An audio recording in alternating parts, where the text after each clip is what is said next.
नमस्कार विद्यार्थ्यांनो, व्हीके फिजिक्समध्ये तुमचं स्वागत आहे. मी DS गुट्टे. आजच्या लेक्चरमध्ये आपण पाहणार आहे next use of the potentiometer.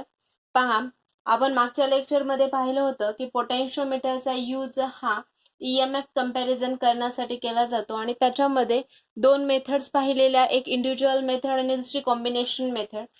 तसंच आपण पोटेन्शियोमीटरचा अजून एक यूज केला जातो, तो म्हणजे इंटरनल रेझिस्टन्स कॅल्क्युलेट करण्यासाठी. म्हणजे जो आपला सेल आहे त्या सेलमध्ये जो इंटरनल रेझिस्टन्स असतो तो इंटरनल रेझिस्टन्स कशा प्रकारे कॅल्क्युलेट करायचा आहे त्यासाठी काय केलं जातं, ह्या पोटेन्शियोमीटरचा यूज केला जातो. ठीक आहे. तर हा जो काही पोटेन्शियोमीटर आहे त्या पोटेन्शियोमीटरचा इंटरनल रेझिस्टन्स फाइंड आउट करण्यासाठी आपल्याला काय करायचंय, वापर करायचंय. तर याच्यामध्ये ह्या सर्किटचं कशा प्रकारे कन्स्ट्रक्शन आहे ते आपण पाहूया. तर पहा, positive terminal of the battery is connected to the A and negative terminal of the battery is connected to the point B through the key and the rheostat. काय केलंय, बॅटरीचा जो काही पॉझिटिव्ह आहे, मेन बॅटरीचा जो पॉझिटिव्ह टर्मिनल आहे तो पॉझिटिव्ह टर्मिनल आपण कुठे कनेक्ट केलेला आहे, ए ला कनेक्ट केलेला आहे आणि निगेटिव्ह टर्मिनल जो आहे तो बी ला कनेक्ट केलेला आहे through the key and the rheostat. ठीक आहे. मग नेक्स्ट ए जो आहे, ए चा हा A terminal the positive of the ET. पहा, हा काय आहे, एक EMF आहे सेल ज्याचा पॉझिटिव्ह टर्मिनल पॉइंट ए ला आणि नेक्स्ट टर्मिनल जो आहे तो काय केलेला आहे, कशाला जोडलेला आहे, गॅल्व्हॅनोमीटरला जोडलेला आहे. ठीक आहे. तर आता हा थ्रू द इंटरनल रेझिस्टन्स इथे RT, मग हा जो ET आहे याचंच इंटरनल रेझिस्टन्स आपल्याला काय करायचंय, फाइंड आउट करायचं आहे आणि त्यासाठीच आपण या पोटेन्शियोमीटरचा यूज करणार आहे. ठीक आहे. तर इंटरनल रेझिस्टन्स फाइंड आउट करण्यासाठी पहा आपण कसं कनेक्शन केलेलं आहे. The positive terminal of the EMF cell whose resistance we wanted to calculate, this is internal resistance, is connected to the point A. ठीक आहे. Then one of the resistance box is connected parallel to this cell or this cell ET through the key and the next terminal of this resistance box is connected to the galvanometer. ठीक आहे. हे अशा प्रकारचे एक loop तयार केले, म्हणजे हा जो सेल आहे त्याला एक रेझिस्टन्स बॉक्स म्हणजेच एक रेझिस्टन्स आपण काय केलेला आहे, पॅरलरली कनेक्ट केलेला आहे आणि त्याला सिरीज मध्ये एक की जोडलेली आहे. ठीक आहे. आणि the next terminal of this galvanometer is connected to the jockey for the finding the null deflection on the wire. ह्या वायर वरती नल डिफ्लेक्शन फाइंड आउट करण्यासाठी आपण काय केलेला, इथे जॉकी कनेक्ट केलेला आहे. ठीक आहे. This is the construction of this diagram. नाव there is the working of this diagram. ह्याचं वर्किंग कशा प्रकारे आहे ते पाहायचं आहे. ठीक आहे. तर सुरुवातीला काय करायचं आहे, क्लोज द की के, म्हणजे हा जो मेन की आहे तो काय केला आपण, क्लोज्ड केला. ठीक आहे. काय केलं, close the key, K closed केलेला आहे. ठीक आहे. त्याच्यानंतर K1 जो आहे तो K1 काय केला, ओपन ठेवलेला आहे. काय आहे, हा जो K1 आहे तो सुरुवातीला काय करायला होतं आपण, के क्लोज्ड केला, K1 ओपन ठेवलेला आहे. K1 ओपन ठेवला याचा अर्थ काय झाला, हा रेझिस्टन्स बॉक्स नाहीये असं कन्सिडर करा. ठीक आहे. फक्त हा EMF म्हणजे हा सेलच आहे. इथे ओपन ठेवलं म्हणजे हे सर्किट बाद झालं. हा जो रेझिस्टन्स आहे तो डायरेक्टली आपण इथे कनेक्ट केला आणि नल पॉइंट शोधायला लागलो. ठीक आहे. क्लोज की के क्लोज्ड केलेला आहे. नंतर काय केलं, ओपन K1 काय केलेलो, ओपन केलेलो. त्यानंतर काय केलं, मूव जॉकी, है ना, till null point is find.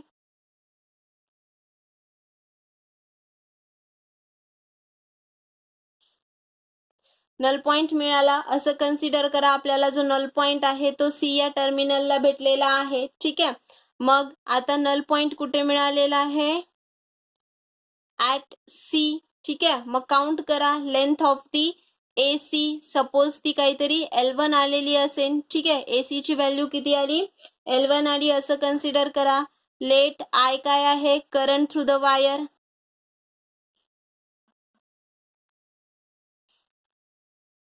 Through the wire करा किंवा सर्किट करा. ठीक आहे. सिग्मा काय आहे, रेझिस्टन्स पर युनिट लेंथ आहे. ठीक आहे. मग आता EMF ऑफ द सेल काढायचं आपल्याला. काढा, कसं काढणार, EMF ऑफ द सेल, कुठला सेल आहे हा ET. काय येतं EMF of the cell ET is equal to I into sigma into L1. Suppose हे इक्वेशन नंबर 1. ठीक आहे. मग आता EMF ऑफ दी सेल मिळालेला आहे, जे की आपल्याला काय मिळालेलं आहे I सिग्मा L1. ठीक आहे. मग आज नो करंट फ्लोइंग थ्रू दिस ET. काय म्हटलेलं आहे याच्यामध्ये कुठल्याही प्रकारचा करंट फ्लो झालेला नाहीये. त्यावेळेस the potential across this AC null deflection find out केलं म्हणजे काय तिथे करंट नाहीये. ठीक आहे. That's means what balanced condition आहे. बॅलन्स कंडिशन आहे. मग हा जो AC आहे याच्या अक्रॉस असलेलं जे पोटेन्शियल आहे ते पोटेन्शियल किती असणार आहे ऑब्व्हियसली ET इतकं असणार आहे है ना. म्हणून काय म्हटलेलं आहे नो करंट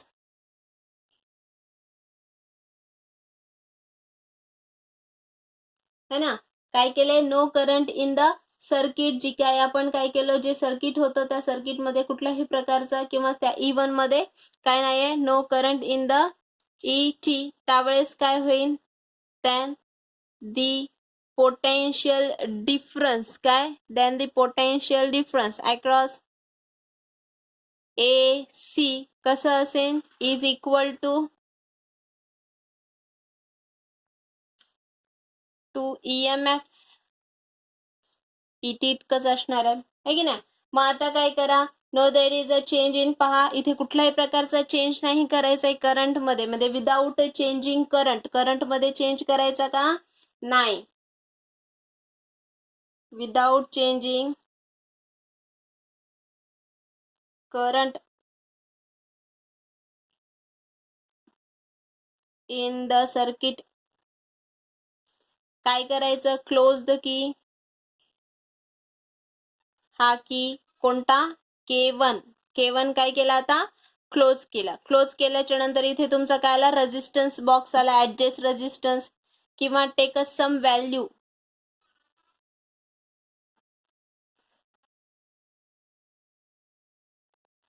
ऑफ रेजिस्टन्स किती RT याची काहीतरी आपण एक स्पेसिफिक व्हॅल्यू ठेवलेली. या रेजिस्टन्सची काय केलो आपण हा K1 क्लोज केला. याची काहीतरी रेजिस्टन्सची व्हॅल्यू आपण काय केलं रेजिस्टन्स बॉक्स आहे एक नोन रेजिस्टन्स घेतलं ज्याची व्हॅल्यू काहीतरी आहे असं कन्सिडर करा. RT एवढा आहे असं कन्सिडर करा. आणि पहा काय करायचं आहे RT एवढं त्याच्यामध्ये रेजिस्टन्स आहे म्हणजे रेजिस्टन्स ठेवायचे. मग परत काय करायचंय जॉकी मूव्ह करायचंय कुठपर्यंत till the deflection is find out null deflection is found it है ना. मूव्ह जॉकी है ना till null deflection. Null deflection कशात मेजर करायला होतं आपण गॅल्व्हनोमीटर मध्ये है ना. गॅल्व्हनोमीटर मध्ये जोपर्यंत नल डिफ्लेक्शन मिळत नाही तोपर्यंत काय करायचं आपल्याला जॉकी मूव्ह करायचं आहे. आता असं कन्सिडर करा डी पॉइंटला काय मिळालंय नल डिफ्लेक्शन मिळालेलं आहे. नल डिफ्लेक्शन कुठे मिळालं ऍट अ पॉइंट D. ठीक आहे. मग आता लेंथ ऑफ AD मोजा किती आलं समजा ते L2 आलेला आहे.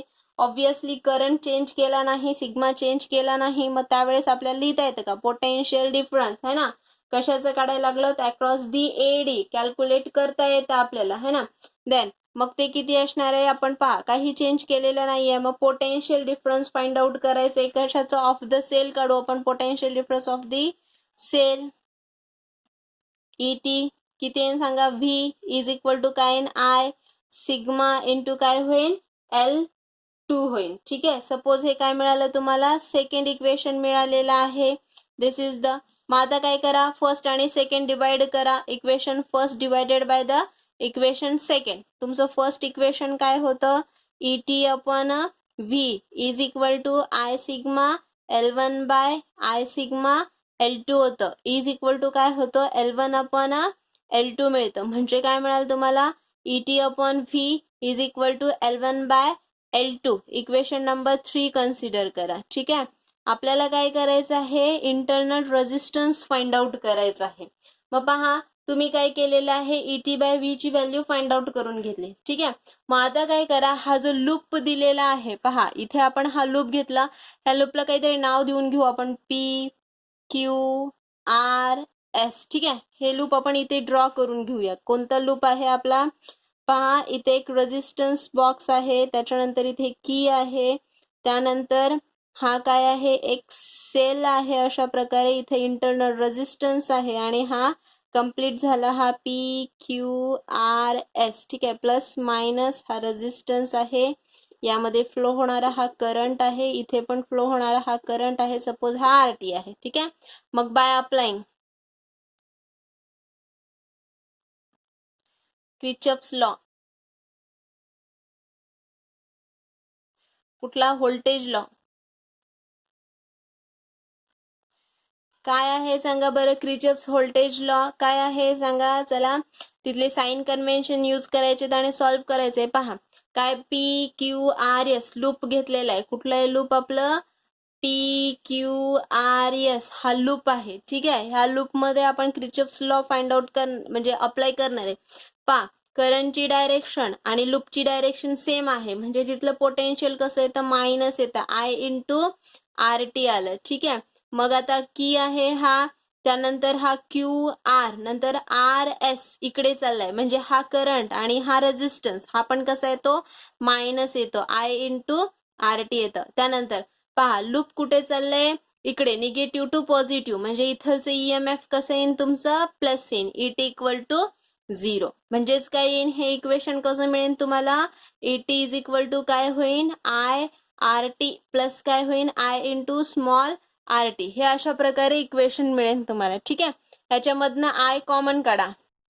पहा काय इक्वेशन मिळालं आपल्याला, ET इज इक्वल टू काय मिळालेलं होतं, IRT प्लस काय होतं, I इंटू स्मॉल RT. यातनं I कॉमन काढला तर ET is equal to I common आला, RT प्लस काय झाला, हा स्मॉल RT. ठीक आहे, तर this is one of the equation. हे एक इक्वेशन मिळालेलं आहे आपल्याला.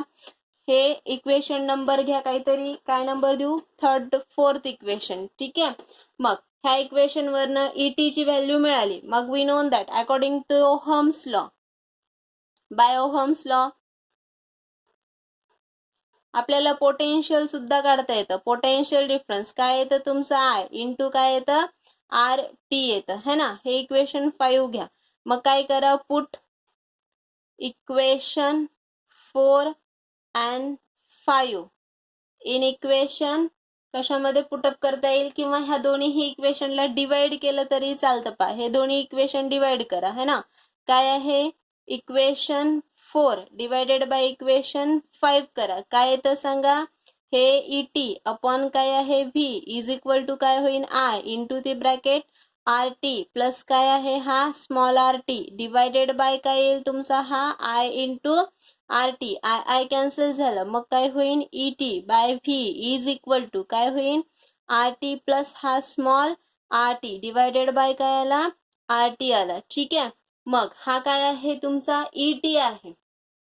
ठीक आहे, दिस इज द इक्वेशन. हे एक इक्वेशन मिळालं, काय मिळालं, ETV आणि RT प्लस काय आहे, स्मॉल RT अपॉन RT. हे इक्वेशन सपोज काहीतरी 6 नेम देऊन टाकूया. ठीक आहे, मग आता जर तुम्ही पाहिलं तुमचा जो इक्वेशन होतं, कुठलं इक्वेशन, थर्ड इक्वेशन, आणि हे तुमचं 6 इक्वेशन, हे दोन्ही इक्वेशन जर कम्पेअर केले, काय करता येईल, from equation 3 and 6 ET by V आणि तो पण ET बाय V, हे दोन्ही जर कम्पेअर केलं तर काय मिळेल आपल्याला, ET by V equal to काय आलं होतं, L1 by L2 is equal to, हे सॉल्व्ह केल्याच्या नंतर RT प्लस काय आहे, स्मॉल RT अपॉन काय आहे, RT आहे. तुम्हाला काय करायचं आहे, रेजिस्टन्स काढायचा आहे, इंटरनल रेजिस्टन्स फाइंड आउट करायचा आहे. ठीक आहे, मग काय करता येईल सांगा, हा इकडे मल्टिप्लिकेशन मध्ये जाईल, हा RT काय होईल, इकडे मल्टिप्लिकेशन मध्ये येईल, किंवा याला तुम्ही सॉल्व्ह करा. कसं सॉल्व्ह करणार सांगा,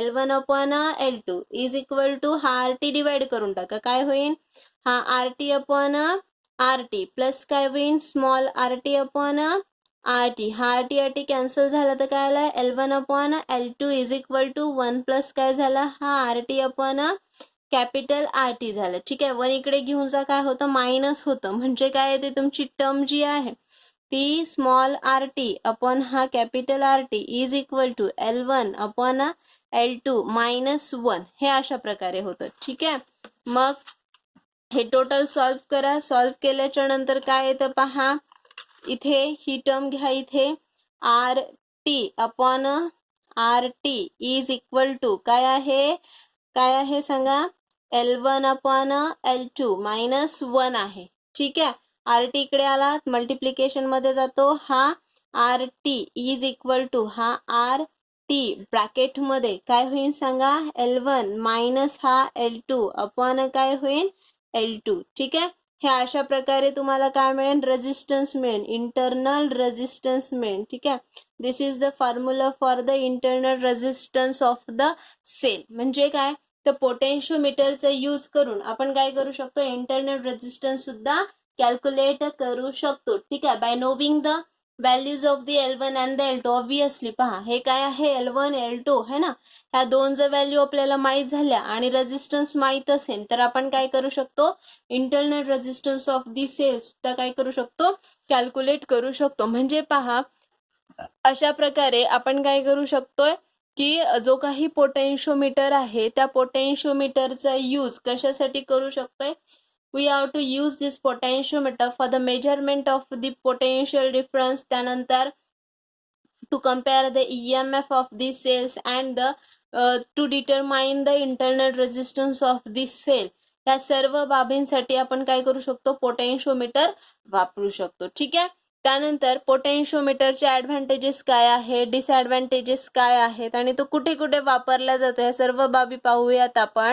का आता जसे की आपण पाहिलं डिटर्मिनेशन ऑफ द रेजिस्टन्स काढलेलं. ठीक आहे, मग आता काय करायचंय, त्याचे ऍडव्हान्टेजेस काय आहेत पोटेन्शिओमीटरचे, त्यानंतर त्याचे डिसएडव्हान्टेजेस काय आहेत आणि त्याचे युजेस काय आहेत ते आपण एक शॉर्ट मध्ये पाहून घेऊया. पहा, advantages of this potentiometer is they. Obviously potentiometer जो आहे त्याचा वापर आपण कशासाठी करतो म्हटलं, पोटेन्शियल डिफरन्स मेजर करण्यासाठी आहे ना.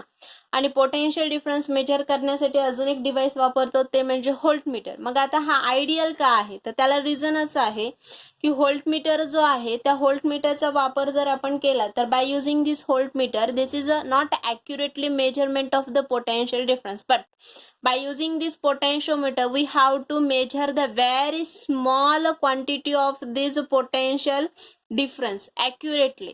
आपण पोटेन्शिओमीटरचा वापर करून अतिशय लहानात लहान अशी जी काही व्हॅल्यू आहे पोटेन्शियल डिफरन्सची ती काय करू शकतो, मेजर करू शकतो. हे एक ऍडव्हान्टेजेस आहे, त्यामुळं पोटेन्शिओमीटर हा वापरला जातो. त्याच्यानंतर पोटेन्शियल डिफरन्स मध्ये आपण पाहिलं बॅलन्स कंडिशन फाइंड आउट करतो, नल डिफ्लेक्शन फाइंड आउट करतो है ना. म्हणजेच काय, at the point of the potential null deflection the potentiometer does not draw the current from the cell. Obviously ज्या ठिकाणी आपण नल डिफ्लेक्शन फाइंड आउट करेल, नल डिफ्लेक्शन फाइंड आउट करेल म्हणजे काय करतो आपण की त्या पॉइंटला त्या वायरमध्ये कुठल्याही प्रकारचं करंट फ्लो होत नाही, त्या सेलमधले कुठल्याही प्रकारचं करंट फ्लो होत नाही आणि तो असतो नल डिफ्लेक्शन, तो नल पॉइंट असतो. ठीक आहे, आणि त्यामुळं we are used this is the for the measurement of the EMF. ठीक आहे, आणि त्यासाठी आपण काय करू शकतो, पोटेन्शिओमीटर हा EMF मेजर करण्यासाठी वापरतो. पण व्होल्टमीटर मध्ये काय होतं, करंट ड्रॉप होतो, करंट फ्लो होतो त्याच्यामध्ये आणि त्यामुळं आपण व्होल्टमीटरचा वापर EMF मेजर करण्यासाठी करू शकतो का, ऑब्विसली नाही करू शकत. ठीक आहे, त्याच्यानंतर नेक्स्ट ऍडव्हान्टेजेस काय पोटेन्शिओमीटरचा, की जर पोटेन्शिओमीटरची लेंथ आपण जशी जशी इन्क्रीज करूया तसं तसं काय होतं, त्याची जी ॲक्युरेसी आहे ती सुद्धा काय होतं, इन्क्रीज होत जाते है की नाही. आणि त्यामुळं हा सुद्धा खूप महत्वाचा आहे. पण व्होल्टमीटर मध्ये तसं होतं का, नाही होत. व्होल्टमीटर मध्ये त्याची ॲक्युरेटी काय होते, कमी कमी होत जाते. ठीक आहे, म्हणजे काय, तर हा जो पोटेन्शिओमीटर आहे त्याची जर आपण लेंथ इन्क्रीज केलो तसं तसं त्याची ॲक्युरेसी काय होते, वाढत जाते, म्हणजे तो मोर ॲक्युरेट आपल्याला रिझल्ट देऊ शकतो. ठीक आहे, हे एक ऍडव्हान्टेजेस आहे. त्यानंतर obviously it is use for the measurement of the internal resistance of the cell है ना. हा जो काही पोटेन्शिओमीटर आहे त्याचा वापर आपण इंटरनल रेजिस्टन्स मेजर करण्यासाठी करू शकतो. व्होल्टमीटरचा करू शकतो का, नाही, कारण व्होल्टमीटरनी फक्त आणि फक्त आपण काय मेजर करू शकतो, पोटेन्शियल डिफरन्स मेजर करू शकतो. ठीक आहे, हे सुद्धा त्याचे ऍडव्हान्टेजेस आहे. आता याचे डिसएडव्हान्टेजेस काय आहेत, तर ऑब्विसली पोटेन्शिओमीटर आहे आणि तो पोटेन्शिओमीटर कसा असतो, लार्ज इन साईज, कारण आपण काय म्हटलं 2 to 10 मीटरची वायर एका वुडन बॉक्स वरती फिक्स केलेली असते है ना, हे डिव्हाइस. मग हे डिव्हाइस कसं असतं, खूप मोठं असतं आणि त्यामुळे ते पोर्टेबल नाही आहे का, नाहीये. जसं की व्होल्टमीटर पोर्टेबल आहे, खूप छोटासा असतो व्होल्टमीटर, तो आपण कुठे पोर्ट करू शकतो. पण हा जो डिव्हाइस आहे तो लार्ज साईज मध्ये आहे, खूप मोठा आहे आणि दुसरं तो पोर्टेबल नाहीये. हे एक त्याचं डिसएडव्हान्टेजेस आहे. त्याच्यानंतर व्होल्टमीटर कसं डायरेक्ट आपण वायर लावलं की लगेच तो 2 व्होल्ट 3 व्होल्ट 4 व्होल्ट जे काही व्होल्टेज पोटेन्शियल डिफरन्स जे काही आहे ते डायरेक्ट रिडिंग देतं. परंतु पोटेन्शिओमीटर मध्ये तसं होत नाही. आपण काय करतो, पोटेन्शिओमीटर मध्ये नल पॉईंट शोधतो, नल पॉईंट शोधून ती लेंथ मेजर करतो, लेंथ मेजर करून ती कॅल्क्युलेट करणार आणि नंतर पोटेन्शियल डिफरन्स फाइंड आउट करणार, है ना. मग याच्यामध्ये आपल्याला डायरेक्ट रिडिंग मिळतात का, नाही मिळत. ठीक आहे, हे एक त्याचं डिसएडव्हान्टेजेस आहे. कुठले डिसएडव्हान्टेजेस, एक तर तो लार्ज साईजचा असतो, त्या पोर्टेबल नाहीये आणि त्याच्यामध्ये डायरेक्ट रिडिंग्स ह्या मिळू शकत नाहीत. ठीक आहे, दीज आर द डिसएडव्हान्टेजेस. म्हणजे ऍडव्हान्टेजेस आणि डिसएडव्हान्टेजेस पाहिले आपण. त्यानंतर युजेस तर आपण पाहिलेलेच आहेत, ब्रीफली पाहिलेले आहे, तरी सुद्धा शॉर्टमध्ये पाहून घेऊया आपण. याचे युजेस काय आहेत, एक तर पहिलं, to measure the small potential difference such as the EMF developed in the thermocouple. थर्मोकपलमध्ये अतिशय कमी प्रमाणामध्ये जे पोटेन्शियल क्रिएट होतं ते सुद्धा मेजर करण्यासाठी पोटेन्शिओमीटरचा वापर होतो. त्याच्यानंतर to measure the EMF of the cell obviously. त्याच्यानंतर to compare the EMF of cell, है ना. हे सगळं आपण ब्रीफली पाहिले की कशा प्रकारे आपल्याला EMF मेजर करायचं आहे, कशा प्रकारे कम्पेअर करायचं आहे. आणि त्याच्यानंतर for the measurement of the internal resistance, जे काही सेलचे इंटरनल रेजिस्टन्स आहे ते डिटरमाइन करण्यासाठी सुद्धा पोटेन्शिओमीटरचा काय होतो, यूज होतो. ठीक आहे, तर अशा प्रकारे पोटेन्शिओमीटर चा यूज कशा प्रकारे होतो हे आपण ब्रीफली पाहिलेलं आहे. त्याचे ऍडव्हान्टेजेस काय आहेत आणि डिसएडव्हान्टेजेस काय आहेत आणि त्याचे युजेस काय आहेत, ह्या सर्व बाबी आपण आजच्या लेक्चरमध्ये पाहिलेल्या आहे. आजचं लेक्चर जर तुम्हाला आवडलेलं असेल तर लाईक करा, शेअर करा. काही डाऊट असतील तर कमेंट करा. आजच्या लेक्चरमध्ये एवढंच. या पुढचा पार्ट जो आहे तो आपण नेक्स्ट लेक्चरमध्ये घेणार आहे. थँक्यू.